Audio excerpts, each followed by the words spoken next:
లగచర్ల కావచ్చు, హైడ్రా బాధితులు కావచ్చు, మూసీ బాధితులు కావచ్చు, 6 గ్యారెంటీల విషయంలో బాకీ కార్డుల రూపంలో కావచ్చు, ప్రజల తరపున గొంతు ఎత్తడంలో, అట్లాగే మా మీద జరిగే దుష్ప్రచారాన్ని తిప్పికొట్టడంలో శాసనసభ వేదిక కానీ బయట కానీ బ్రహ్మాండమైన పాత్ర పోషించాం.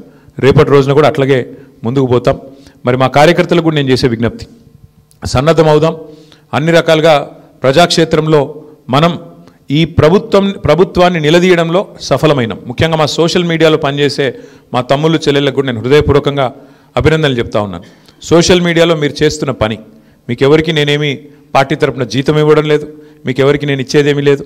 అయినప్పటికీ వాలంటరీగా పార్టీ మీద ఉన్న ప్రేమతో, నాయకుడు కేసీఆర్ గారి మీద ఉన్న అభిమానంతో మీరు చేస్తున్న కృషి, మీరు చేస్తున్న పని ఏదైతే ఉన్నదో మనస్ఫూర్తిగా నేను మీకు కూడా ధన్యవాదాలు తెలియజేస్తా ఉన్నా.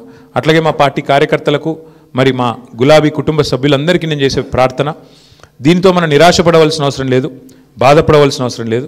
తప్పకుండా ముందుకు పోదాం. అట్లా అనుకుంటే ఇవాళ జాతీయ స్థాయిలో కూడా మీరు చూసినట్టయితే మరి కాంగ్రెస్ పార్టీ బీహార్లో తన ఉనికిని కోల్పోయే పరిస్థితి ఉన్నది.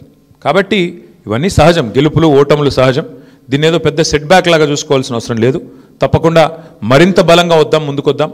ఒక రబ్బర్ బంతిని గోడకేసి కొడితే ఎట్లయితే తిరిగి బలంగా వెనకకు వస్తుందో అట్లా మనం కూడా తప్పకుండా తిరిగి వెనక్కొద్దాం.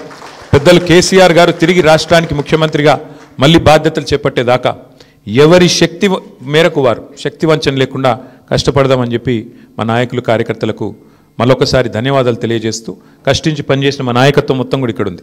ఒక ఇద్దరు గురించి నేను ప్రత్యేకంగా చెప్పాలి. హరీష్ రావు గారు మధ్యలో పాపం వారి తండ్రి అనుకోకుండా అకాల మరణం జరిగింది. అయినప్పటికీ ఆయన ఇవాళ కూడా పూజలో ఉన్నారు. ఈ నిమిషానికి కూడా పాపం వారి తండ్రి గారికి సంబంధించిన స్వర్గపాత్రకు సంబంధించిన పూజలో ఉన్నారు. అయినప్పటికీ ఇంట్లో ఉండి కూడా ఆయన కూడా చాలా కష్టపడ్డారు. వారితో పాటు ఇంకా చాలామంది, మా రవీంద్రరావు గారు మా ఎమ్మెల్సీ, వారి సొంత అన్నగారు చనిపోయినారు. అన్నగారు చనిపోతే కూడా ఉదయం పోయి సాయంత్రం వచ్చినారు. అంటే అంత కమిట్మెంట్తో మా నాయకత్వం పనిచేసింది. అట్లా ఇంకెంతోమంది ఉన్నారు. నేను ఒకరిద్దరు పేర్లు చెప్తున్నాను, ఏమనుకోవద్దు. ఎంతోమంది నాకు తెలిసిన 2 ఎగ్జాంపుల్ చెప్పినాను. ఇంకెంతోమంది తమ తమ కుటుంబాలను వదిలేసి దీపావళి కూడా పోకుండా, మా నాయకులు హైదరాబాద్లోనే ఇక్కడే ఉండి దీపావళి పండుగ కూడా పోకుండా, కుటుంబంతో ఉండకుండా జూబ్లీహిల్స్ నియోజకవర్గంలోనే మకాం వేసి పనిచేసినారు. వాళ్ళందరికీ కూడా నేను శిరస్సు వంచి ధన్యవాదాలు తెలియజేస్తా ఉన్నా. సరే, దీన్ని ఒక చిన్న సెట్ బ్యాక్గా చూస్తాం తప్ప ఇంకోటి కానీ కాదని మళ్ళొకసారి తెలియజేస్తూ, పత్రికా మిత్రులు కూడా అందరూ సహకరించారు, మా ఇంటర్వ్యూలు తీసుకున్నారు, ప్రజల వాణిని కూడా వినిపించారు. మీకు కూడా ప్రత్యేకంగా మీడియా కూడా ధన్యవాదాలు తెలియజేస్తూ మీ అందరికీ నమస్కారం. Thank you. ఏమైనా అడగదలుచుకుంటే అడగచ్చు, లేదంటే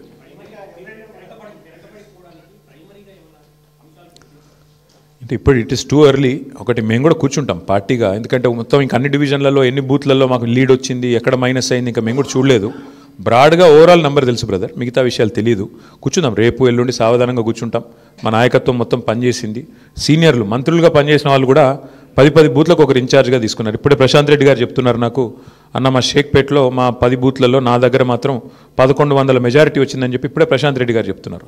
విశ్లేషించుకుంటాం, అట్లా ఎట్లెట్లా క్లస్టర్ల వారీగా ఎక్కడెక్కడ ఏం జరిగింది చూసుకుంటాం, సమీక్ష చేసుకుంటాం, డెఫినెట్గా ఆత్మవిమర్శ చేసుకుంటాం. ఎందుకంటే ప్రజలు మరి అల్టిమేట్గా ఎందుకు మొగ్గు చూపారు కాంగ్రెస్ పార్టీ వైపు అనేది కూడా మేము కూడా విశ్లేషించుకోవాలి, ఆత్మవిమర్శ చేసుకోవాలి. తప్పకుండా ఏదైతే ఉందో మా పోరాటం మాత్రం కొనసాగుతుంది. ప్రజా సమస్యల మీద, ప్రభుత్వం మీద, ప్రజలకిచ్చిన హామీలు నెరవేర్చే అంశంలో మాత్రం డెఫినెట్గా మా పోరాటం కొనసాగుతుంది. మిగతా అన్ని విషయాలు చర్చించడానికి బోలెడ్ టైం ఉంది. తప్పకుండా అన్ని కూడా ఆలోచించి నిర్ణయం తీసుకుంటాం. ఇక అది హైదరాబాద్లో మొదటి నుంచి ఉంది బ్రదర్ అది. కాకపోతే ఒక్కటి మాత్రం మా వాళ్ళు నాయకులందరూ చెప్తుంది ఏంటంటే, దాదాపుగా మనం ఇప్పుడు 48.4% మీద ఓటింగ్ అయిందని చెప్తున్నారు. కానీ వాస్తవంగా చూస్తే 70% ఓటింగ్గా చూసుకోవాలి. ఎందుకంటే అంటే చాలా ఓట్లు షిఫ్ట్ అయిన ఓట్లు ఉన్నాయి, కొన్ని అసలు ఓటర్లు పేరుకు లిస్టులో ఉన్నా అక్కడ ఓటర్లు లేరు. కాబట్టి ఒక రకంగా చెప్పాలంటే 65-70% ఓటింగ్ అయినట్టు అనుకోవాలి మనం. కాబట్టి ఓటింగ్ నార్మల్ కంటే పెరిగింది, కానీ ఇంకా పెరిగింటే బాగుండేది అనే భావన ఉంది. ముఖ్యంగా కాలనీల్లో కొంత పెరిగింటే బాగుండేది, జరగలేదు. దానికి కారణాలు పలు రకాలుగా ఉన్నాయి. బట్ చూడాలి, భవిష్యత్తులో అన్న మారుతుందేమో చూడాలి.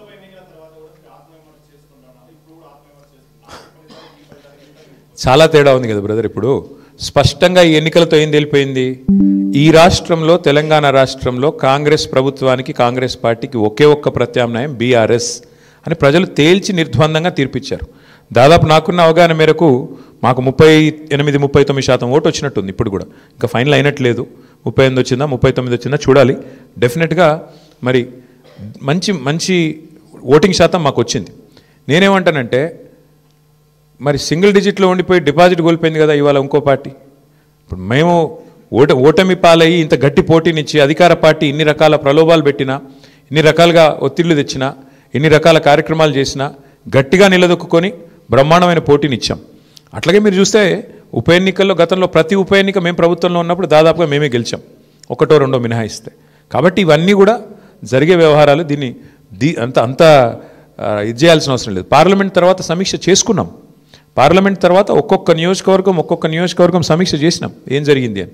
పార్లమెంట్ ఒక అసాధారణమైన పరిస్థితిలో జరిగింది. అప్పటికిప్పటికి వచ్చిన తేడా మీరు చూస్తే బీఆర్ఎస్ఏ ప్రత్యామ్నాయం, బీఆర్ఎస్ఏ ప్రధాన ప్రతిపక్షం అని ప్రజలు ఈ జూబ్లీహిల్స్ ఉప ఎన్నికతో స్పష్టమైన తీర్పిచ్చారు. సరే, సహజంగా గెలుస్తామని ఆశించాం, కొంత నిరుత్సాహపడతాం డెఫినెట్గా ఓటమి పాలైనప్పుడు, కానీ నిరాశ లేదు. అది నేను చెప్పేది. బ్రదర్, మేము ఎన్నికల కమిషన్ దగ్గర పోయాము, స్పష్టంగా వారి ముందు ఆధారాలతో సహా పెట్టాము. డబుల్ ఓట్లు ఎన్ని ఉన్నాయి, ఎంతమందికి ఎన్నెన్ని ఓట్లు ఉన్నాయి, చివరికి అభ్యర్థి కాంగ్రెస్ అభ్యర్థి యొక్క సొంత తమ్ముడు ఆయనకే 3 ఓట్లు ఉన్నాయన్నది కూడా ఆధారాలతో సహా ఇచ్చాము. ఇక మీరు అడగాల్సింది ప్రశ్న ఎలక్షన్ కమిషన్ని, మమ్మల్ని కాదు.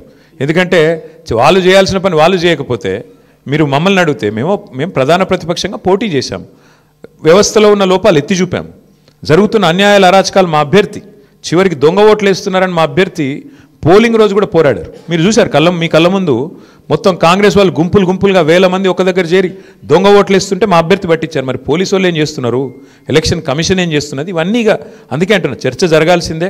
ఏ రకంగా అధికార యంత్రాంగం పనిచేసింది, ఏ రకంగా ఎలక్షన్ కమిషన్ పనిచేసింది, ఇవన్నీ మీ ముందున్నాయి. సరే, ఇప్పుడు నేను ఓటమికి నేను సాకులు వెతకట్లేదు, నేను వాస్తవాలు మీ ముందు పెడుతున్నాను. ఎలక్షన్ ముందు పెట్టాను, ఎలక్షన్ తర్వాత చెప్తున్నాను. ఏదేమైనప్పటికీ మేము మాత్రం డెఫినెట్గా ప్రజల్లో ఉంటాము, ప్రజలతోనే ఉంటాము. ప్రజాక్షేత్రంలో ప్రజల సమస్యలే ప్రధాన ఇతివృత్తంగా ముందుకు పోతాం, ప్రజల కోసం పోరాడుతూనే ఉంటాం, ముందుకు పోతూనే ఉంటాం. Thank you.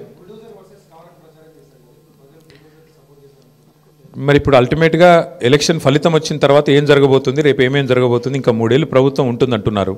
సో మరి ఆ 3 ఏళ్ళు ఏం జరగబోతుంది చూద్దాం. ఎందుకంటే అల్టిమేట్గా ఈ ప్రభుత్వం తన వైఖరి ఏమైనా మార్చుకోదా, మళ్ళీ శని ఆదివారాలు పేదల కొంపలు కూలగొట్టే పని చేస్తూనే ఉంటుందా చూస్తాం. మేము చూస్తాం, మీరు చూస్తారు. ప్రధాన ప్రతిపక్షంగా మా పాత్ర మాత్రం మేము బలంగా పోషిస్తాం. ప్రజల్లో మాత్రం ఎక్కడా తగ్గకుండా ప్రజల తరపున మాట్లాడుతూనే ఉంటాం. ఈ విషయంలో మమ్మల్ని ఏ రకమైన వారు ప్రయత్నాలు చేసినా మా గొంతు మాత్రం నొక్కలేరు, ఇది మాత్రం పక్కా.